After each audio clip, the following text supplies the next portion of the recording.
How can it be that there's an objective moral? Only if there's a moral lawgiver. Otherwise, it's totally relative.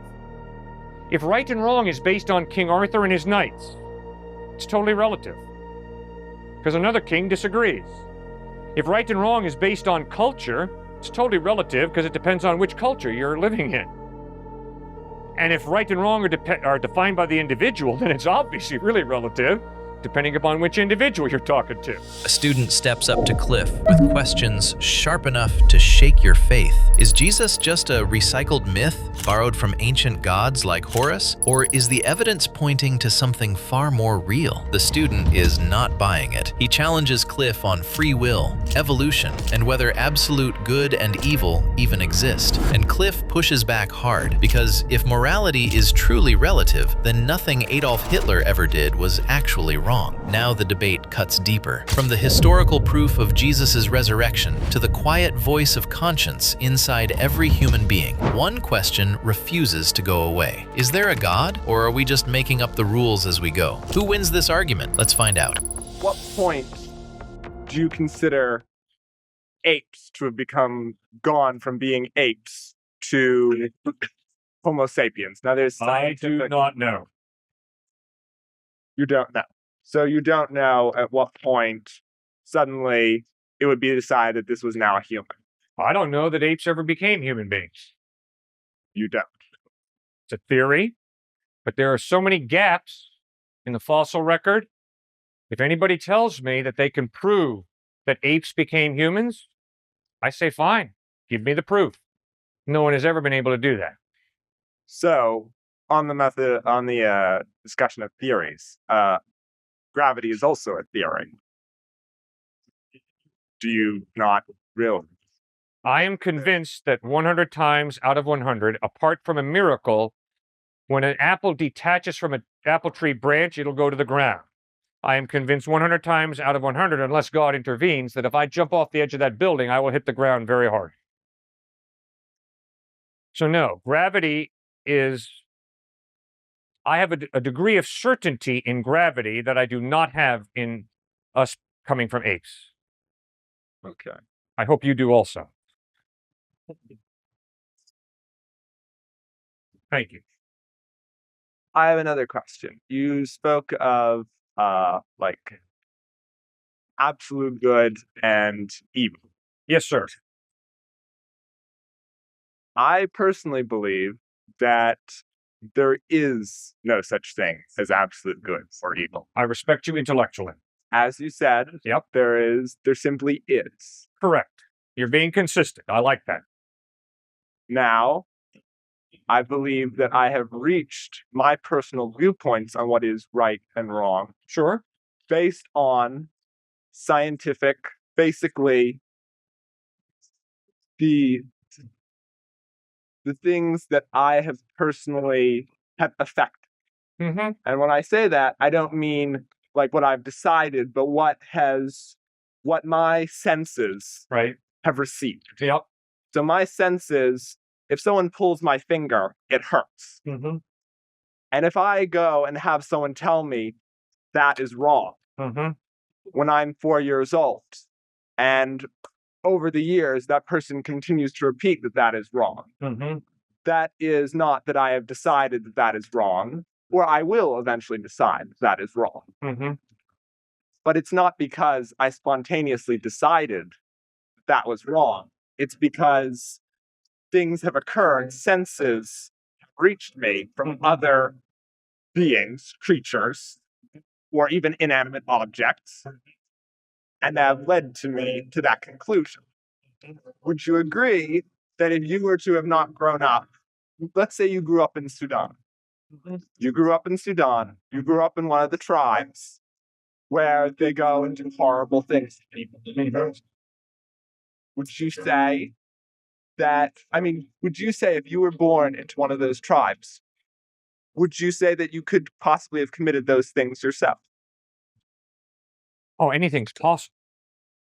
But you see, I can't answer the question, if you had been born in a different place than I was born, because I don't know. It's totally theoretical. I was born in New York City. So if you ask me, Cliff, what would you believe if you'd been born in Iran or Iraq or Sudan? I don't know what I would believe. It's a totally theoretical question, right? I mean, I think it's unfair for me to ask you, what would you believe if you'd been born in London, England? How do you answer that?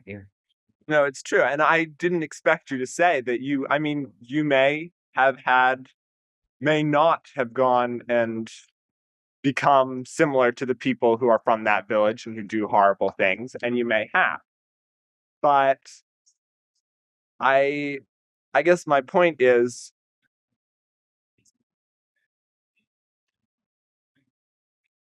I'm trying to collect my thoughts, sorry. Take your time.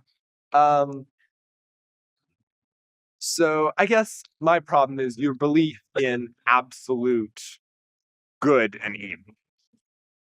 What has made you think that there is an absolute good and absolute evil? Great question. From observing life, from observing people, from observing myself, I am convinced that there's an objective morality. What is that observation? Every friend I have, be they atheist, Jew, Muslim, or Christian, or agnostic, at some point says to me, Cliff, that person should not have done that. I'll never forget. I was walking down the sidewalk in Manhattan with a guy who's, one of the kingpins on Wall Street. I played tennis with him regularly, and I never really could get a handle on what he believed. But we're walking down the sidewalk, and it was just shortly after Latrell Sprewell had choked his coach. And this guy says to me, Latrell Sprewell is evil. The Knicks should have never traded for him and gotten him. And I almost went into shock. What do you mean, evil? If there is no God, if morality is relative, there is no such thing as evil. And yet, you see, you can't live that out. Because when you're confronted by Latrell Sprewell trying to choke his coach, you know very well that something wrong is there. This guy also would look into his wife's face and say, you should not have done that. When you use the word should, you're appealing to a standard outside of you and me.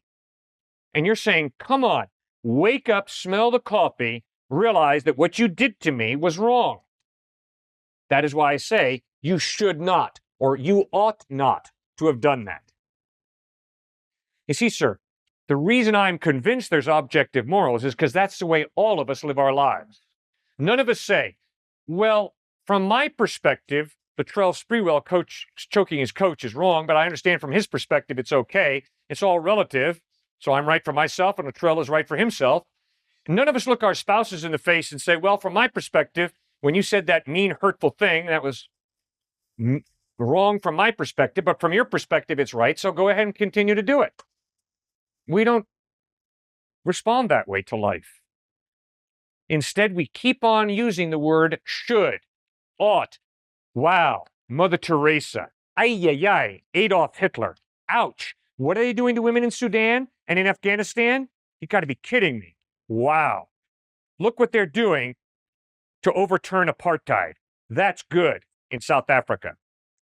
See, that's the way we live our lives. We are hardwired to understand that morality is objective. Now, I've got to ask myself, okay, it happens with every atheist friend of mine, every agnostic friend of mine, myself. Now, how can it be that there's an objective moral?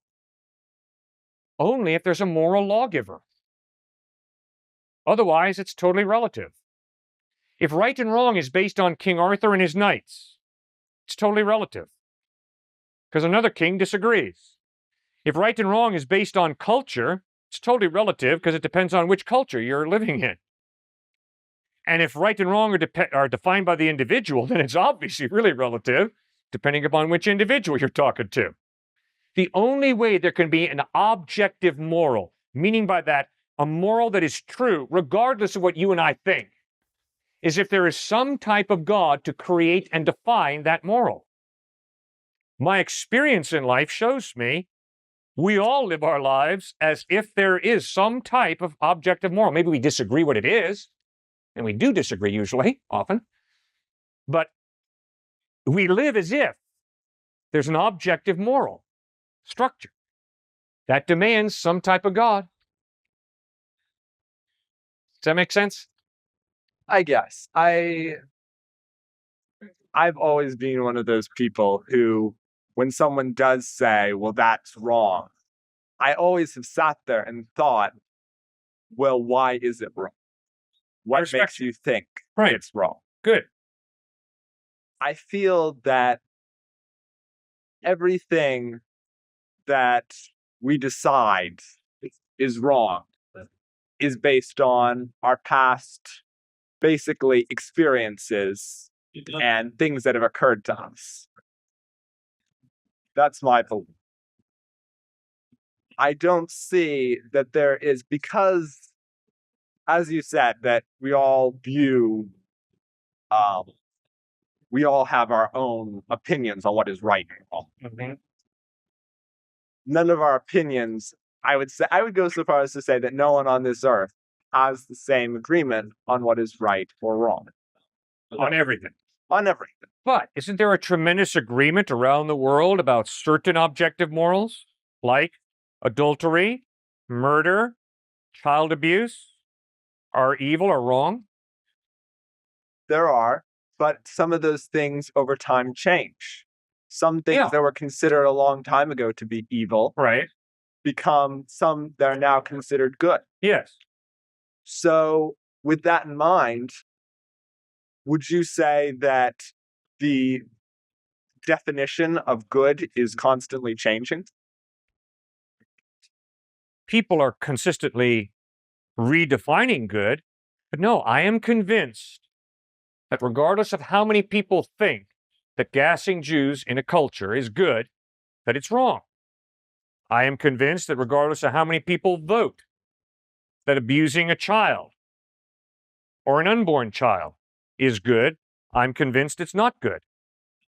I'm convinced it's wrong. That's what my conscience tells me. So then I ask myself, okay, now, is my conscience telling me the truth or is it lying? I think it's telling me the truth. The only way then that there can be an objective moral is if there is some moral lawgiver, other than King Arthur, other than culture, other than the individual. There's got to be some type of God. But okay. I guess there are things that were almost universally, like you said, that there are some things that we almost universally, not universally, consider to be wrong. Right. Like adultery, murder, or abuse of an innocent child. Exactly. Right. But there were things in the past that were considered to be widely wrong. Like much of population would consider something to be wrong. Like interracial marriage for a long time in the United States was considered to be wrong. Right. It is now considered to be socially acceptable and good. It is not something that's considered now wrong. Gotcha. Now, 50 years ago or 100 years ago, if you had stood here or someone had stood up and argued that there is certain things that are morally right, they might have included those, or morally wrong. They might have included that on their list of things that is morally wrong. Mm-hmm. Now, you don't include that now on a list of things that is morally wrong. Correct. So it has changed. Even things that culture, majority opinion, has changed. Yes, we agree. So do you agree that things that are now considered terribly wrong may in the future change? Oh, sure. Culture changes. If that's true, certain things that you consider to be founding parts of your belief may be changed in 100 years. Correct. But what I'm standing here saying is, if 100 years from now, this culture says that abusing innocent children is good, I strongly disagree. In fact, I have the utmost respect for the Gandhis, the Dr. Martin Luther Kings, Sarah and Angelina Grimke, two white women who fought for this abolition of slavery in spite of the fact that they were born on a South Carolina plantation. I have the utmost respect for people who follow their conscience instead of following their culture. Don't you? Respect those people highly who follow their conscience instead of following their culture? That depends on my definition of conscience. And I guess our conscience is decided by our culture frequently, not always.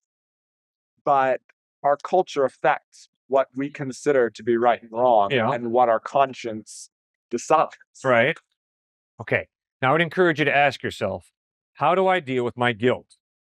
The amazing message of Jesus Christ is that God is interested in forgiving you and forgiving me.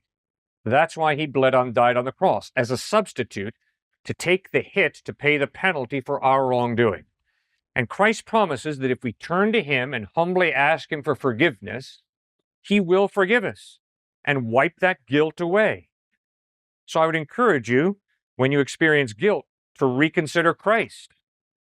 With that in mind, what we are feeling guilty about may not be wrong. Good.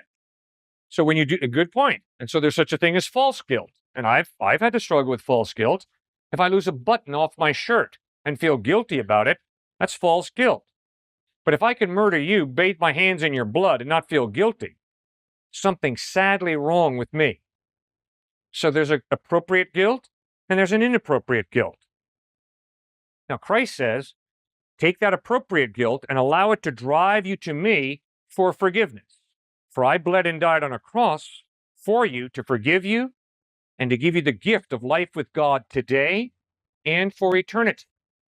Now, you can't accept that from me. Instead, you got to read the New Testament Gospels of Matthew, Mark, Luke, and John and investigate for yourself. Does the evidence point to Christ being a liar, fraud, charlatan, or does the evidence point to Jesus Christ being reliable? And if it does, it'd be very wise to put your faith and trust in him.